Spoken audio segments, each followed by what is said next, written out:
Joining me today on Impact Catalyst is the Executive Director of the St. Pete Museum of History, Rui Farias. Welcome, sir. Hi, Joe. How are you? Glad to be here.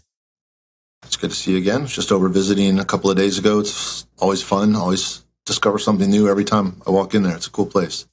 That's what our goal is. So let's do a quick 101.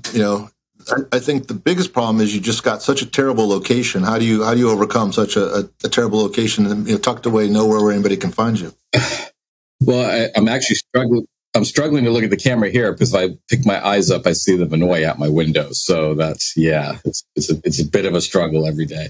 I actually had to turn my desk around so I don't look at the Vinoy every day. But yeah, so we're situated right at the foot of the pier on the new St. Pete Pier, and it's been a blessing and a curse, of course, because man, you can't ask for a better venue. And we've been here. Last week was 101 years. We've been on the same site, so we've been here for over 100 years. But holy cow, it gets so crazy busy and packed out here that sometimes you can't find a parking spot, which is something that we never thought we would say in this city, but that's where we are. Victims of our own success. So can you give us the 101 on the mission? I mean, obviously there's some self-evident mission in recording St. Pete's history, but what's special about it to you that might not be as self-evident? Well, I think people don't realize the unique history that we've had in this area. And everybody, knows about the aviation history with the flight of the Benoit in 1914 that, is the birth of commercial air flight.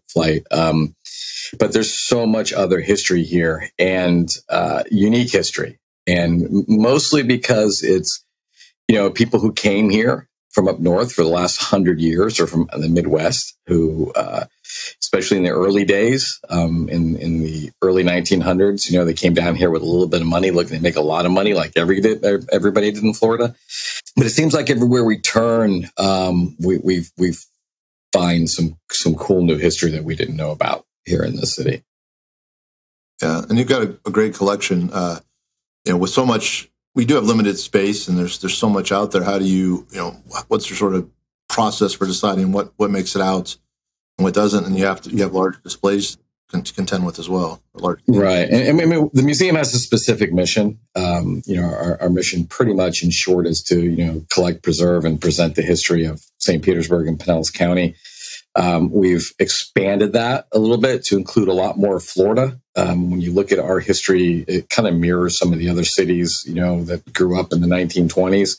So you can't really tell our history without telling the history of other parts of Florida. So we've expanded our mission to include that. So we specifically look for artifacts, photographs, maps, diagrams, personal letters that reflects that. But you'd be amazed. So I've read, stories and documents of past executive directors, especially in the 60s and 70s, where they would come in the morning and unlock the door, and on the doorstep would be boxes full of stuff. And you can imagine, because St. Petersburg, for the longest time was the town that people came to retire. So they brought all their stuff with them. And eventually those people would pass and their family would look at us and go, "Hey, you're the History Museum. Here's all this old stuff, right? That my grandfather had." So we've narrowed down our collections policy a little bit because we literally had a warehouse filled with things that I would just shake my head and wonder, why did they take this? And there are specific rules that you have to follow. The state has guidelines that you have to follow to deassess and dispose of items. So of course we do that if it doesn't match our mission. But we're a little bit more selective now. But the thing that that people don't realize, and every time someone calls me and says, "Hey, we're having a garage sale or a estate sale," because my family was here for 50 years and they passed away, and we're going to throw out a bunch of stuff and come look at what they think is the good stuff. And I'm just like, stop. I'm like, do not throw anything away until we have a chance to have a look at it. Because it's usually the stuff that people think that we don't want, like personal correspondence and things like that, is what we really want. We hold, we're the keeper of the city's archives. And in a vault we have upstairs, everybody from, one of our founders, John Williams, to current day families who, have been in business here forever, we have a lot of their personal documents. And that's how we truly know and understand and can share the history of our city. So this is the history geek in me geeking out here about these type of things. But those are the calls that we love when we know that we're going to find something new that may change the St. Pete history books. You never know. Yeah, and what fun! It's like a treasure hunt constantly. Absolutely. And museums have also special exhibits as well, in addition to the normal collection, and you are rotating them out from time to time. You have a pretty important one coming up around civil rights history in the area. Can you tell us a little bit about what's forthcoming? We do. We have the major part of the exhibit is on loan from the Museum of Florida History in Tallahassee. It's called Civil Rights in the Sunshine State. And it is an amazing exhibit of photographs and informational panels and documents that take you on a chronological journey from probably the late 1800s to the 1970s of the civil rights struggle in Florida. And people don't realize how important that is. When you study about the civil rights in school, you hear about Selma and Montgomery and so you're always hearing about Mississippi or Alabama or Georgia, and people don't realize the battles that happened here in the state of Florida. So that exhibit covers a lot of civil rights activities throughout the state of Florida. But we added a part to it. So we wanted to bring it a little bit closer to home. So using photographs, using some artifacts, and some good stories that we've collected, we've also added an area of St. Pete's civil rights events and the struggles that the movement had here, as early as the 1920s and 30s, into the 1970s. So that exhibit opens Saturday, February 25th. It fills our main gallery. We're going to have some programming around it. That's going to, we're going to have some speakers come in during the course of the exhibit. When you actually walk into this, and this has been one of the most rewarding parts of creating this exhibit. Not only, have we worked with the Florida Museum of History from Tallahassee, but we've also collaborated with the St. Pete African American Heritage Trail. So when you walk down the steps or the ramp into our main gallery, you're literally walking through the Heritage Trail.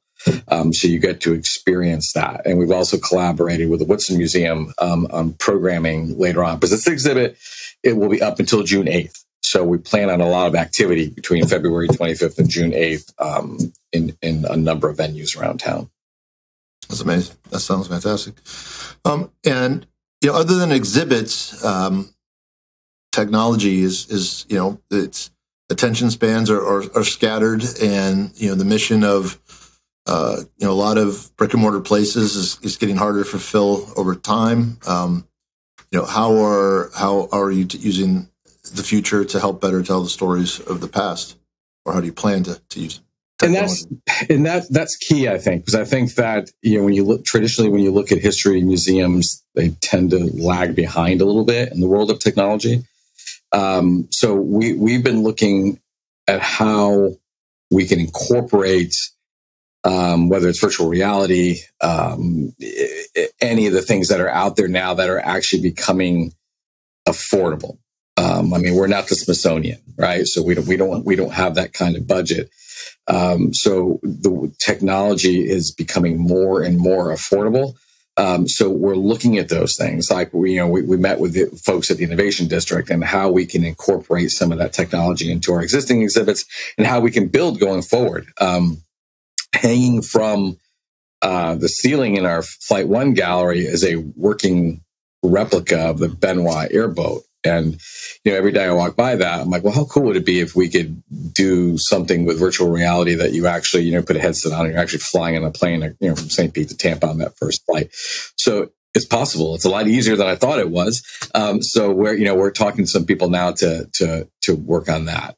So the world of technology for us is just opening. There seems to be an endless amount of opportunity out there for us to use.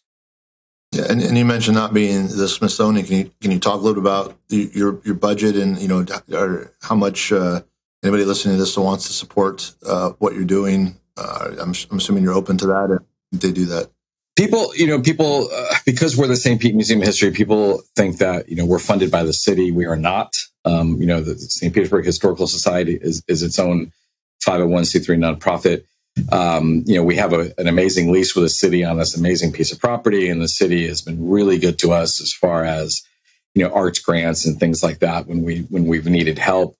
But our operations day to day is currently not funded by the city, so we rely on admissions, special events, grants, corporate donations. Like for instance, the residences at 400 Central, right, with the Red Apple Group.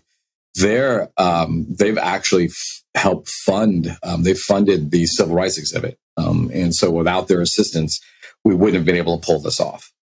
So we need a huge shout out and thanks to them for doing this. And there's been a lot of that type of support in the community. Of course, we need more, but being the city's history museum, especially for people who have been here a long time.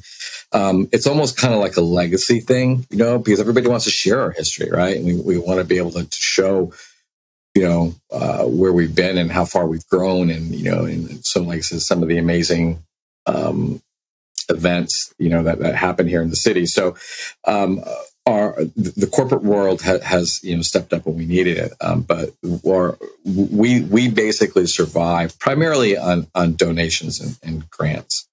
And that can be a stressful existence. I mean, anybody who's run a business or started a business knows that, when you don't have a ton of runway and you don't know a lot of factors outside your control for funding and stuff. So kudos to you for fighting that good fight and keeping the thing going and everything, because it is so important. So I guess I want to finish up anecdotally. Tell us some fun, weird historical fact that will delight us that we may not know already. If you've got one. Okay. Got one ready. So we started doing tours. We've started doing historic walking tours of downtown, and we're going to expand those. And we started doing historic trolley tours mostly around the downtown area. It's about a 2-hour trolley tour. So we dove in and started doing a lot of research, for that, because you want to entertain the people for 2 hours when they're on the trolley. And we're finding out again by basically combing through all those documents that we have, right? that personal correspondence. We found out some pretty amazing stuff. Like in the 1920s, when you look at our city and when it grows during that time period, the 1920s, and you look at the plot maps and you look at the names on who owns that property, how many cities can say the majority of their property are owned by women? And you see female names throughout the property. We found out about Sarah Williams Armistead, who came to St. Petersburg with John Williams, who was married to at the time. Well, through all this correspondence and some research, we found out that John wasn't her first husband. And when he passes, Sarah becomes a pretty large landowner in St. Petersburg and then marries, Captain Armistead. And then he passes and becomes even more wealthy with more land. So we're looking a little deeper into Sarah because she's an interesting character. And we have a lot of those. I mean, we have, like even Charles Roser, who created Roser Park. He's always been associated with, the Fig Newton cookie, that he invented a Fig Newton cookie. Well, he didn't really, but he did perfect it. And that's how he made his money from Nabisco. So there's a lot of those cool little unique stories throughout the city, like, the whole, and I guess what, in a lot of our tours, especially the walking tour, we kind of debunked the myth about how our name came to be. I grew up in St. Petersburg, and everybody growing up in St. Pete, learned the story that John Williams and Peter DeMen stood in the middle of now Central Avenue, and flipped a coin, and the winner names the city, the loser names the first hotel. Well, that's not necessarily true how it happened, which is unfortunate because it's a much better story than the real story. So sometimes we just go with the myth because it's a lot more fun. So what is the true story? Like I said, it's nowhere near as fun. We were actually going to be Williamsville. So imagine living in Williamsville, Florida, or possibly Williamsburg. And then when, some of the folks that were here at the time kind of were a little up in arms about that, he even threw out Detroit, that we would be Detroit, Florida, because that was his hometown. Peter Demenz, of course, was from Russia. And although he wasn't born in St. Petersburg, he had lived in St. Petersburg, Russia for a while. And he had a press conference announcing that he was expanding the Orange Belt Railway to the end of the Pinellas Peninsula, because we didn't really have a name, and announced that his train would end in St. Petersburg, Florida. And that caused a little bit of, the little angst between John and Peter. But basically, the partners involved in the deal pretty much threw their hands up and were like, just let Peter name the city. And the folks at St. Petersburg, Florida, or St. Petersburg rather, was was an exotic European name, and it was a lot more fun than Williamsville. No offense to anybody by the name of Williams. Yeah, it just goes to show how all these things that are iconic institutional sort of pieces of what we grew up with, and have these names that it's just a bunch of people running around, picking names and fighting about it or not fighting about it. Maybe more interesting was happening, so they said, let him name it what he wants, and went and maybe it was full moon or something. Who knows? But that's right. Interesting. Well, they're all stories worth knowing, and I think we should. My dream still is, and I mentioned this to you. We got to give a shout out to the other sort of one-man history machine in town, Mr. Steinecker. Chris Steinecker, the president CEO of the Chamber, who you both are big collectors of the St. Pete's history. But one of these days, I'm going to get you guys out there, American Picker style, going to these estate sales, filming you, talking about the stuff you find and stuff. I think that'd be some quality programming that I know. Well, we're on. So we definitely have to do that. Yeah, Chris and I actually talked about doing some sort of thing like not American Picker style, but that would be a blast. So you send the invite, we'll be there. All right, I'm gonna work on it. I appreciate it. All right, Reed. Well, thanks so much. It's always good to catch up with you. And again, just such important work. I think it's right in the belly of all the progress of St. Pete is this beacon of our history, and the importance of that can't be overstated. So thanks for doing that, and we'll continue to support you however we can going forward. Absolutely. Thank you so much for the time, Joe.